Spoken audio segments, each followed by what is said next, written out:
Hey everybody, it's MYM777, and today I'm going to bring you guys a quick game of TDM on Summit. And what you'll notice right away is that I am running solo. Yes, I am not playing with any fellow clan members. And that bridges onto the topic I wanted to discuss in this commentary, and that's playing with parties and all the ramifications that come with it. Now, one of the biggest things that you should know right away is that 99% of the time, I am playing in a full party, whether we're playing team deathmatch, demolition, domination, whatever it may be. Almost all the time I will be rolling with 4 or 5 other of my friends.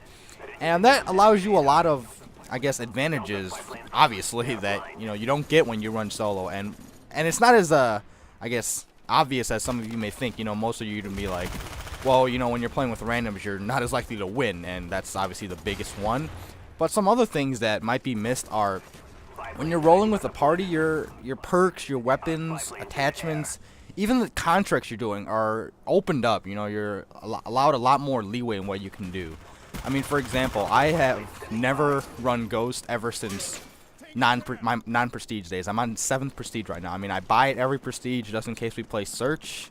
But I mean, that's another topic altogether. But otherwise, I have yet to run Ghost. I've run Hardline or Scavenger as my first perk, and sometimes Flak Jacket, but I've never run Ghost. And the reason that's a big sticking point is, with Ghost, if you're playing with randoms, you can't really judge how good they are, so they're probably going to be giving up a lot of kill streaks, and particularly spy planes. So Ghost or Ghost Pro, whatever you have, it lets you stay off enemy kill streaks, but that's a more passive perk in my opinion. That's why you'll never see me run it. And as far as attachments go, when you're playing with a party, my mindset is you never need to run a silencer, because when you're with a party, 1 or 2 people's going to be running counter spy plane if you coordinate well. And with counter spy planes up the entire game, it doesn't matter that you run a silencer so you don't show up on the minimap, because half the time or even more, the other team's not even going to have a minimap to speak of. And also, silencers, at least how I see it, that's under the premise that you want to stay more stealthy and you don't want to attract attention. But what I found when I roll with a party is I become a lot more aggressive. I mean, I'm comparing this from my Modern Warfare 2 days, because like I said, in Black Ops, I've run with a party, full party, like 99% of my games. But you can run around a lot more freely. I mean, you've probably already seen in this game that I've taken it a bit slower at certain points, whereas on previous games where I've posted about Summit, I just run around without abandon, I guess. And here, you see me being a lot more cautious, just because some tips I can give, I guess, is if you're running solo, don't trust your teammates for anything. Like, throughout this entire game, my mentality is see an enemy, shoot. And even though that's pretty much how I am when I'm playing with my friends, it's especially true when you're rolling by yourself. I mean, I don't trust my teammates to do anything, whether it's shooting down spy planes, killing the guy right next to them, providing me backup if I say have a care package or something to pick up. I mean, I don't trust them for anything. And it's a sad state of affairs, but it's the reality as well, and that's something you got to take into account.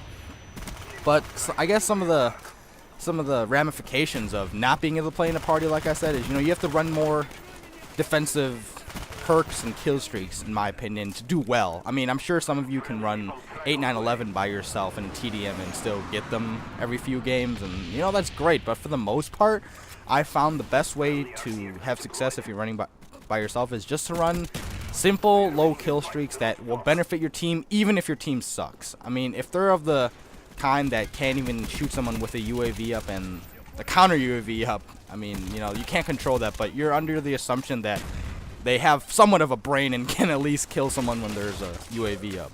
That's why I suggest running like UAV, counter UAV, because even though you're not directly getting the kills for your teammates, at least you're hoping that with a UAV up, it'll help them a little bit, and with counter UAV up, if your team still can't get kills, at least the enemy is, I guess, in a bad situation as well with not having a radar up. So I mean, you're not completely hopeless.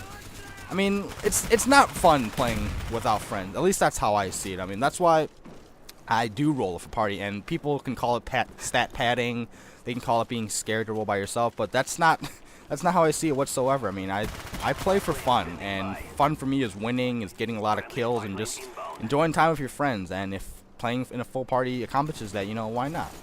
yeah, this game's wrapping up. I finished 28-6 with the rest of my teammates, doing actually pretty good, but you can see the other team not so well. So it's just an example of me playing solo for once. But yeah, let me know what you guys think of this in the comments below.